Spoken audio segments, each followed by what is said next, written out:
Habeas corpus, ayan, naging topic namin ito ni Attorney Naging topic M nung natin nakaraan. recently. Oo. Oo. Habeas corpus is produce the body, di ba, Attorney Oh, M? literally, it Oo. means to produce the body. Oo, Hindi oo. parang Ilabas mo, ipakita mo ang katawan. Oo, ayan. Oo. Although iba yung ibang discussion yung petition for habeas corpus, so yun yung napag-usapan namin nung nakaraan ni Attorney M. But for purposes of this program, ang ibig sabihin ng habeas corpus ay iharap ang katawan or ilabas, ipakita ang katawan. Ayan.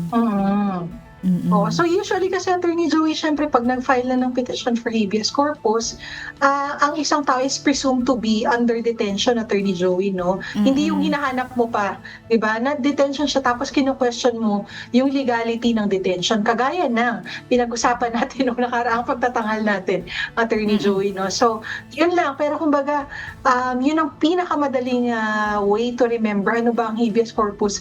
Kailangan po, nire-require po na ilabas or ipakita yung katawan. the person The na body hinahanap of the ninyo. person. Oo.